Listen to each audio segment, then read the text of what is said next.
Hello guys, good morning. So, ngayon mag-oven tayo ng talong. So, ang ginawa ko hiniwa ko siya ng buo. Ayan. So, hinati-hati ko lang. So, ang ilagay natin is olive oil. Para hindi siya ayan, iganyan lang natin. Ayan. Olive oil po yan guys.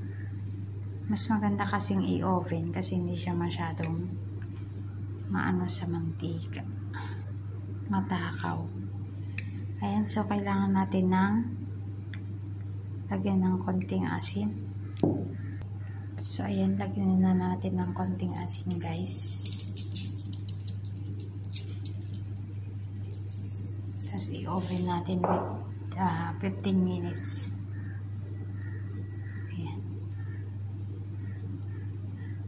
And guys, thanks for watching. Bye bye.